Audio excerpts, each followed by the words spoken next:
This is When the Fuck Did I Become Old? The fun, edgy and unapologetically honest podcast about the experience of aging, where, as the title suggests, nothing is off limits. And I'm your host, Jo Parker. And I'm Kev, the co-host. Welcome to 2026, part 2. So we're out the other side now of New Year and Christmas. And we were lucky to have a very relaxed and very chilled Christmas. We were. With no children. With no children. We'll come back to in a second. Mm-hmm. And then we had a really fun New Year's Eve. We did. Yeah, we did. But just back on the Christmas thing for a moment. So we did an episode a couple of weeks back, which some of you may remember if you're regular listeners. Mm-hmm. And it was about whether we should have Christmas with children or not when they have grown up lives of their own and they have other commitments. And how do you feel about that whole topic? So when the promo for that was put out on Instagram, we got over 163,000 views, yeah? We did. On that one clip. And a lot of discussion. A lot of discussion. Whether a lot or not. Of very, very active comments from viewers. So that really surprised us. We were blown away by the level of interest in that. But not only that, episode. what it brought out was that how emotive the Christmas period is for a lot of people that we didn't realise, because we're flippantly saying we're fine with not having children. Yeah. We're used to it. Obviously, it did touch a nerve for a lot of people, and then there was people arguing sufficiently that some people had to then argue with each other in the comment thread about their views on particular topics. But thank you very much indeed for those comments, because that just drew our attention to the fact that we are hitting the right note. And if any of you either listening or watching or whatever, or you spot it on Instagram or you see it on TikTok, if you have anything that you'd like us to talk about in future episodes, we would be over the moon to hear from you. So feel free to comment there, or you can email. The email address is in the bio, I believe. And I think it's when the fuck did I become old at Gmail. Well, it is when the FK did I become old at Gmail. Yeah. So, but it'll be down in the show notes. So what are we going to talk about today then, Kev? So we spoke last week about New Year's resolutions and bucket list ideas. Mm-hmm. And I just mentioned we've had a real fun, actually, we had a much more fun New Year's Eve than we were expecting. Yeah. And so it's kind of convenient to come onto the topic of happiness, actually, as a sort of segue into that. And I did a little bit of research on the happiness thing. I didn't know happiness was a thing. I mean, obviously, I know it's a thing, but I didn't realize it was an academic thing. Right. Turns out, apart from if you ignore, well, there is Fern Cotton's The Happy Place. Right? Yeah. So Happy's been out there as a viewpoint for a couple of years now. Turns out there's a whole bunch of research about happiness, and that as well as a book which I recently bought and read, which I'll tell you about in a minute, which is called The Happiness Curve by Jonathan Rauch. We can put the details of that. Yeah, I can put the show details notes, of that in the show notes. Yeah. But as well as that, it turns out there's actually a World Happiness Report, which is published every year. I didn't know that. I didn't know that either. World Gallup poll, didn't know there was one of those either, that also measures happiness. And they work with the Oxford Wellbeing Centre for Research. And having sort of read some of this stuff now, given that happiness is quite subjective, you kind of go, well, how the hell does anybody even measure happiness? And? Turns out they've invented a scale to do just that. So there's a thing they have called the Cantril Ladder, where they measure happiness, right?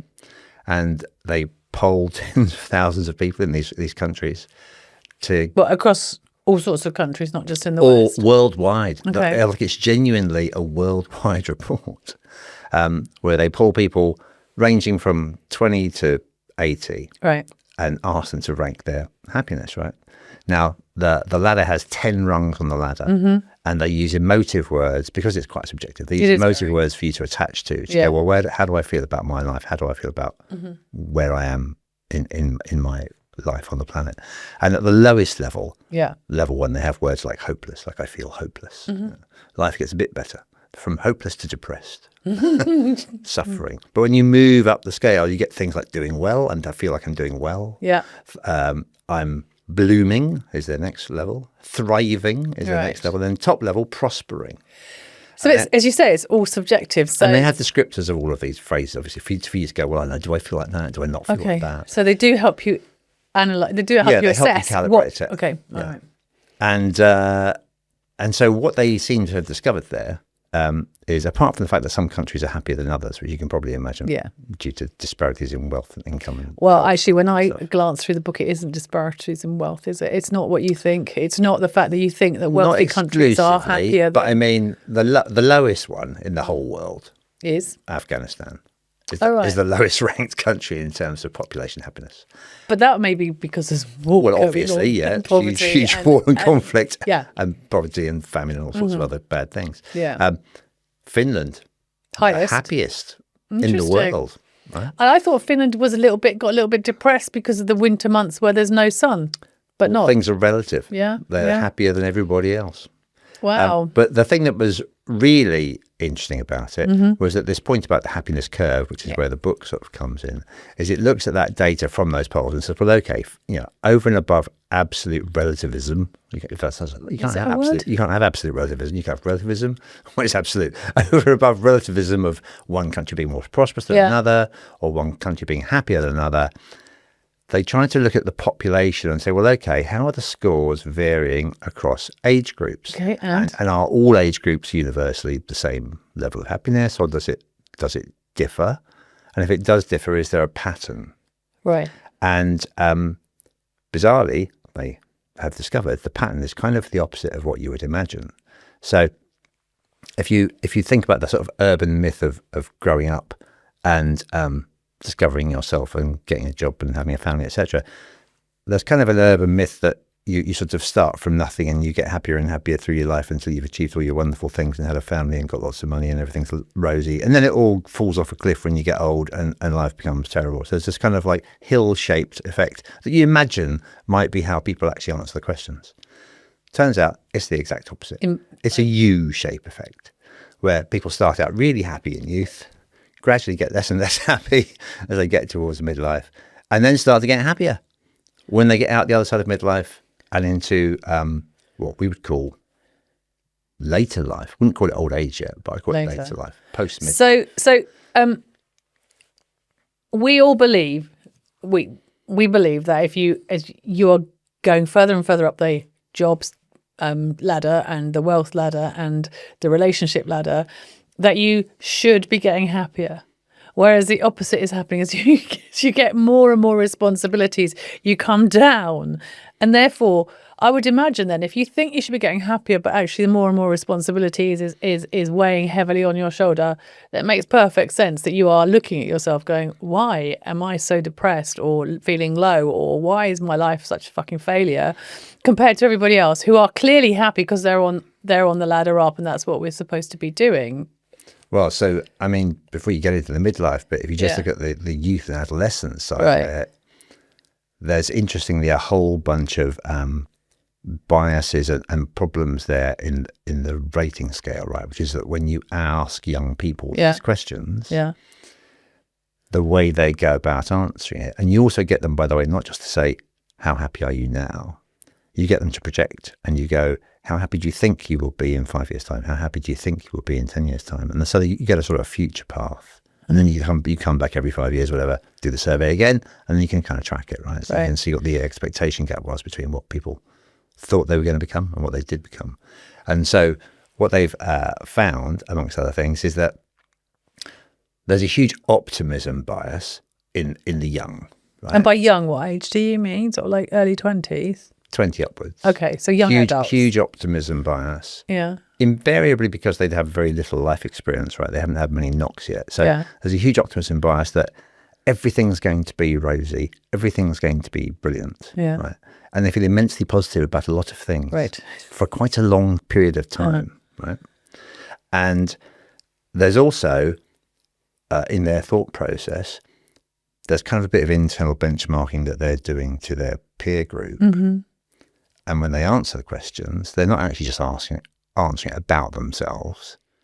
They're answering it about what they think is themselves in comparison to what they think their peer group is. And so another trend that they sort of managed to analyze out of this was they managed to work out that young people also always think that all their mates have a better time than they are, and that maybe they should set some higher expectations. Right? So does that make them? Then surely that would make them a little bit less happier. If Well, they are so comparing how themselves. that just distorts the goal they set for themselves in like 2 years, 5 years, 10 okay. years, right? Because they kind of, well, no, I need to strive. I need to, But you said they were optimistic. They are. So they then assume they can get to those All levels, right? But it takes like a good 10, 15 years for them to realise. The optimism to be knocked out of them. Right. Oh, God. So until you've started to sort of track your own life and go, did I get that promotion? Did I get that?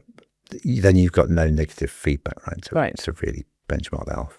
And I can remember, and we still see it today at work actually, which is that young graduates or indeed young employees, and I can remember having this sensation myself when I started work. Mm-hmm. It was like every 6 months you need a promotion, or you need, there's this huge expectation that even £1,000 pay rise, you're just constantly looking for some form of recognition, some form of progression, something to bolster you that you're going in the right direction. And you have this huge need for an incentive to demonstrate that to you. But not everybody's going to get there because as we discussed the other day at dinner, there's one CEO. There's only one person that can make it to the very, very top. And as you go further and further up the top of the pyramid, there's less and less opportunities for everybody. Which is true. So you've got all these people at the bottom. That out in the first 5 years. I know, but you've got all these people at the bottom who think they're going to be the man at the top, and they're getting squeezed as they go. So that comes a couple of decades later. A couple of decades? Yeah. Well, you don't start to hit that. You don't start to hit that plateau because it's not actually a pure pyramid. It's kind of a bit of an inverted thing, like an inverted martini glass with lots of people at the bottom. Yeah. But anyway, so one of the other things they were also coming up with about that was what they call the hedonic treadmill. Mm-hmm. Where you're chasing this status improvement, you're chasing this pay rise, you're chasing this promotion, whatever it is. With optimism. Right, but even if you get it, what you then do is you reset your acceptable threshold. Okay. Right? And so you bank it. You go, yeah, I got that. And you set yourself the next goal. Yeah. Right? Now, when you're youthful, all of this striving sounds fantastic, right? And I can remember doing it myself. And I can remember constantly wanting more, whatever more was, whether it was more money or whether it was a new car or whatever it was. And when they were talking about plotting their happiness in this survey, it reminded me that bizarrely, I've actually done that. Plotted your own happiness. Yeah. Why? So I did it. I haven't done it recently. I probably should actually, but I did it when I was 33, I think. I was 33, and it would have been the spring of '97, and I had my own house at that point in time, and I had split up with a girl recently. Is that why you plotted your happiness? Had a relatively new car. Is that why you plotted your happiness? I was having a bit of a surfeit of achievement at that point in my life. At 33, I was like, got my own house, got a car. Mr. Big. I had my first Harley actually as well by then. So I was like, yeah, this is all going pretty well. Mm-hmm. And but I had dumped this girl, and I had then sort of a self-seeking moment, going, why did I do that? And how, what makes me happy? Why did I do that? And do I feel happy about having done that or not? And I actually drew a decade of. I remember sitting in my study in my house at the time, and I drew this graph on graph paper. I made it a fucking project, and I actually plotted my happiness for 10 years. And what did you find out? Well, obviously, I would venture to say at that age, but still reasonably shallow. Really? Right? So what I found out was that I plotted on the graph like particular holidays I've had, like snowboarding trips and trips across California and stuff. And I plotted like when I got a new car, when I got a new motorbike. And there are all these little peaks when I got all these little things. Then there are these little sort of troughs. Afterwards. So the peaks, the peaks in your happiness were all due to external things. Yeah, they were. Yeah. And, but they didn't last, but funnily enough, they didn't last very long. Right. But I mean, they were great at the time. And so it wasn't until I read this book, I'd actually forgotten that what is nearly 30 years ago, 29 years ago, I'd actually bloody drawn this. Okay. And so when they were talking about the hedonic treadmill, I was like, shit. I was on it. I was on it, and they were kind of right. Who knew? You know. But then coming back to this, like, where does it all go? Well, as you say, you go through life, and you eventually gather more obligations, responsibilities, right? And then you start to hit that midlife point, which becomes particularly challenging.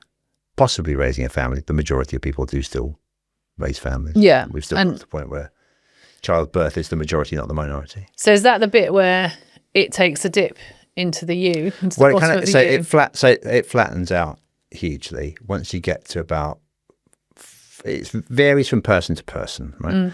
But the people that reported the lowest level of happiness in the UK were between 45 and 59. And did the report suggest why that might be? Yeah, it's a variety of factors, which historically you'd have talked about the midlife crisis. Yeah. But they're disputing the fact that it's not actually a crisis at all. But what is it? What are they calling it? It's a malaise. It's a midlife malaise. But the midlife crisis was first discovered, written about in 1965, apparently. And the malaise has a number of contributing factors, which we are I think we're kind of the first generation, to be honest, to really experience them, right? And they come about in part due to the extension of lifespan. Oh, because our lifespan's getting longer. Yeah. Therefore. Yeah. And so our expectations of this sort of, consumer society that we live in, and of the quite luxurious life that we kind of relatively lead compared to many countries in the world. Yeah, because you were going, when we talked about this subject before we came here, you were saying that 100 years ago, people didn't live this long, clearly, and there was no retirement, no pension, nothing. People did childhood, no school, working at about 12, 13, wasn't it? Yeah. And then they went in 1925. Yeah, and then they went into families and had families, and then they were dead. So I Googled that in 1925. So you go back 100 years. 100 years. I mean, that's the other thing you need to bear in mind. How old are we? So we're now in our early 60s. Yeah. Right? Yeah. Now, the guy who wrote this book actually was only born 2-3 years before us. He was born in 1960. So he's in our peer group. He's writing this as a member of our peer group, right? And so, considering we're in our 60s, going back 100 years is not very far. No, it's not really, is it? It's like before you were born type stuff. Yeah. It's when your parents might have been born. Possibly. Yeah. So 1925, life expectancy was 60 for men and 63 for women. So there was no retirement? Not really. You worked until you were dead. Right. And then post-war, that's when the world that we know only came into existence post-war. NHS, secondary schools, free secondary schools, subsidised access to universities. None of that existed before the Labour government of the post-war years. Giving us more education and more health. Yeah. And so 1948, you've got things like the NHS. You've got the first basic state pension was created in 1948. Wow. For all working people. And at that point in time, 1948, life expectancy had increased a little bit to 65 for men, 70 for women. Now, life expectancy 79 for men and 83 for women. So in the space of the last 100 years, we've added 20 years to life expectancy, right? Wow. We've added a whole generation. You've added a whole generation to the length of time that you're going to be on this planet. So the challenges of what you do in midlife and how you get out of it didn't exist 30, 40 years No, because there was no midlife. You were just there until you died. Yeah. So we are really the first people as a generation to go through this, right? Now, obviously, we're coming out of that because we're in our 60s now, but we've been through that 40s, 50s period. And funnily enough, in that period, you asked about why is it there are things that contribute to that being a low point. Peak divorce rate in the UK is in the mid-40s age group. That is the peak level of divorce. And that's when you got divorced? 50. Peak redundancy from mid-40s to 60. peak level of redundancy. And I would imagine that if you're in your mid-50s, getting another job is quite difficult, therefore. It is. But you've still got young kids at home. Right. So then when you start to get this gap between achievement and expectation or fulfillment, when those two get out of sync, malaise. That's the thing that midlife crisis historically has been used as a term to describe. But every single person, regardless of age, every single person has their own glass ceiling of capability, right? It's just that none of us know what it is until we hit it. Yeah. So out of any class of students coming out of any university anywhere in the world, some of them will become the CEO of BP or Shell or whatever, and a bunch of them won't. Yeah. Right. But you just don't know. So whatever your chosen profession, whatever your activity is, you don't know how far you can go in that or how good you're going to be at it until you've been doing it a number of years. Everybody hits a glass ceiling. When is it? You might hit it in your 30s if you're really unlucky and go, actually, no, I've already hit my cap. I can't be any better at the thing I do. I'm already as good as I can be. A lot of people hit it in their 40s, right? And to the point about the organizational shape, the promotions start to get harder in your 40s, right? Because there's less slots at the stem of the martini glass. There's less slots up the top. Not everybody can be promoted, right? So what age were you when you hit your midlife malaise, do you think? And what were the external?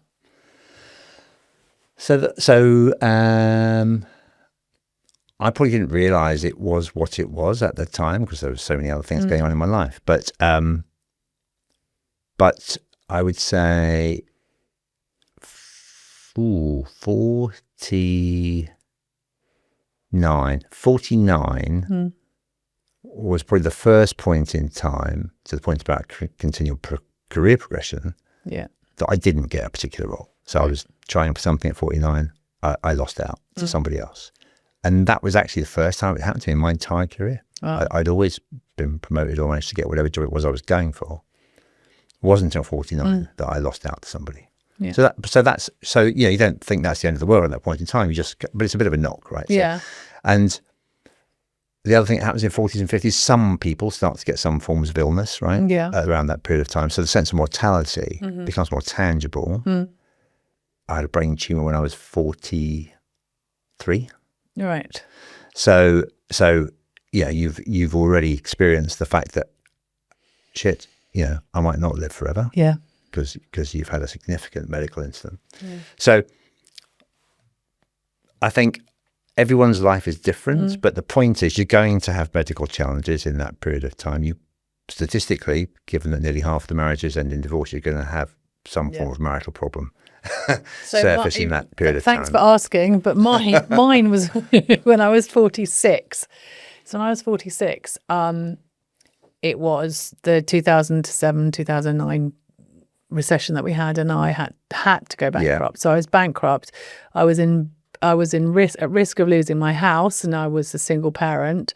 And the work that I was doing was no longer viable because if I'd managed to keep that company, then I wouldn't have gone bankrupt. So it was, but that was all external. And yes, I suppose actually, if I think about it now, and I wasn't thinking about it at the time, is that I probably thought I had reached a glass ceiling then, and I wasn't going to go any further. And actually, who was I? Where was I going to be in a couple of years' time? How could I support the kids because I was by myself? So it's 46, but obviously we're now in our early 60s, and so things have changed. So what is it that changes about life or you as you go forward into those latter years? Because situations still keep throwing themselves at you. Well, they're definitely throwing themselves at me for a while. So there's a reframing exercise that everybody has to go through. They just do it in different ways, right? And they don't know that they're doing it. They're not actively going, I must reframe. Some people are actively doing it. Some people are passively doing it, but they don't realize. But there are continual brain changes at this age, right? Yeah. And so it's shutting down probably. No, actually. Oh, okay. No. So some pathways become stronger, some become weaker. So one of the things that they were talking about was that as you kind of like reframe how to get through that period. So interestingly, you do actually develop a resilience to life. Yeah, to life. And they've done studies here to indicate that when you put groups of people through negative stress life events, they were like younger people attribute more weight to the negative event. Yeah. So they think a bad thing is worse than it is. Mm-hmm. People over the other side of 50 attribute less weight to it. Well, because they've been there, done that, got the T-shirt. Well, that and the fact that there's just more of a kind of a sense of compassion and resilience and survival, I suppose. They've been through a number of challenges, right? And they've survived them. And so when this thing happens, it's not the end of the world. Yeah, I suppose I said to friends and to my kids, it's like, this is only temporary. But when you're young, it doesn't feel temporary. But when you've been through it repeatedly, you know it's temporary. You just don't know how long temporary lasts. So yeah, okay, get that. So there's a mental attribution of less weight to bad news that definitely happens statistically to people over the age of 50. They don't get weighed down by the small shit. So do they lower their expectations, or do they lower their standards, or do they lower the...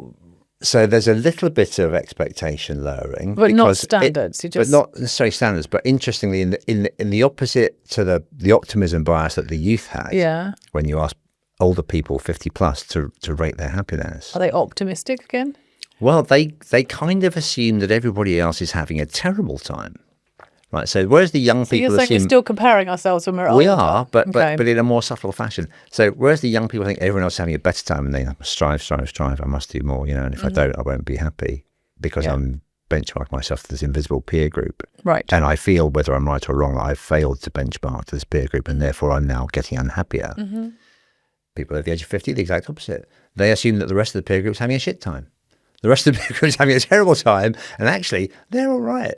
So, relatively, I'm feeling pretty happy about that. But so they then mark themselves consistently happier. Because they think everyone's having a bad time. So, but what about things like, as we get older... Well, not just because of that. That's one of the dimensions, right? They're also genuinely less stressed out by the negative news. They take positive news with more weight. So the principle of gratitude and the experience of gratitude genuinely mentally exists in that population more than it does in the young. Which is something that you do. That's something you do on a daily basis, which I am coming to. So I think it's amazing the fact that you are grateful for everything that you've got in your life. Whereas I still compare myself. And that's an interesting thing, because I am starting a business now, age 63. I still have that sort of mentality of comparison to everybody else and not doing it well enough. Whereas you are reaching the end of your career at some stage in the next few years, and therefore the weight of expectations not as high, is it? And you are much more grateful for small things than I am, aren't you? I am.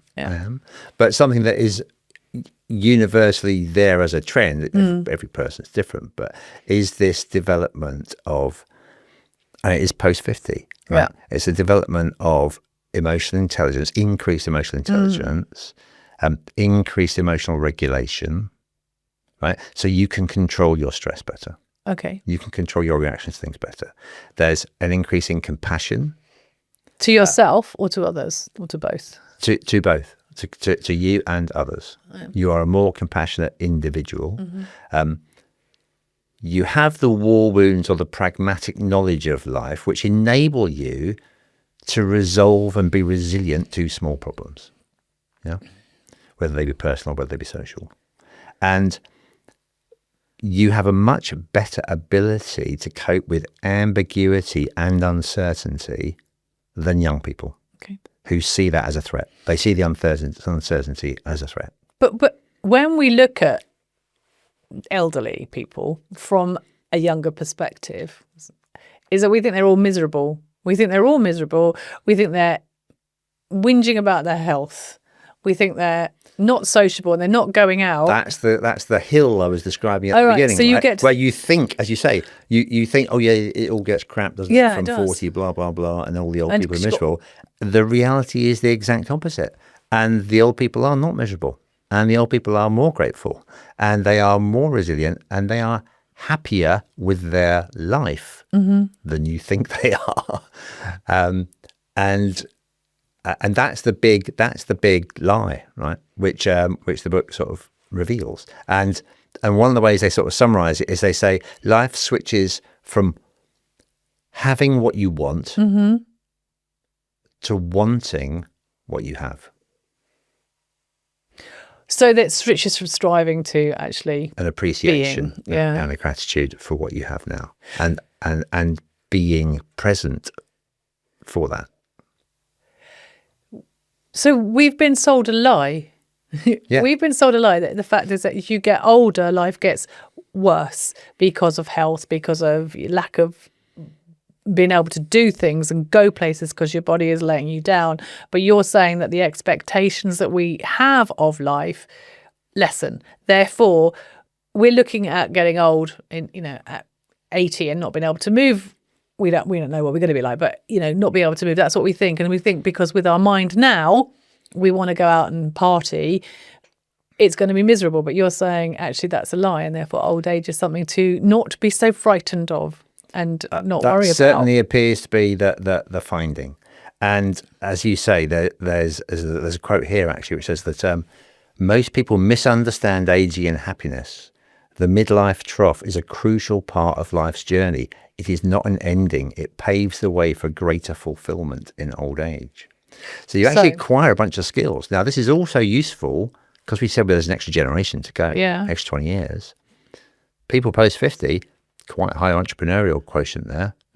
And it actually means that people post 50 who are developing this Encore career idea, that the thing they strove to do for 25 years or whatever, 30 years, they finally got to their cap, whatever it was. They decided they've had enough. They're actually relaunching. So people in late 50s and even early 60s are relaunching and having an Encore career because they're going, there's actually something else I want to do. There's something else I want to do for the next 10, 15 years. Yeah. And that generation, which now is becoming Gen X, right? Yes. Because Gen X now is 45 to 60. It's a little bit, but they are now the bottom end of Gen X are now 60, 61. Yeah. And so that generation have a lot of energy. And the finding here is that that's a huge amount of energy that actually you can quite satisfactorily harness, right, within yourself. And there's a lot of positivity to be had there in that next stage beyond midlife. Wow. So that ties into the whole thing about this podcast, is that actually when did I become old? Am I old? What is old? And is old as bad as we think it, or we thought it was going to be? And the answer in the happiness curve, that book, is that no, it's not as bad. Actually, it's something to look forward to because you are happier, more content with life, less stressed. And there are more opportunities there. And there's some organisations which will drop notes in the show notes about where they're either supporting career coaching for that next Encore generation, or they're supporting peer groups, social connections for people looking to find like-minded individuals. So you can add that in the show notes. Thank you. Thanks. That was really good. I really enjoyed that. I'm now looking forward to being older. And if you wouldn't mind, please follow, share everything with your friends, and we will be back next week with another topic. Thank you very much. See you next week.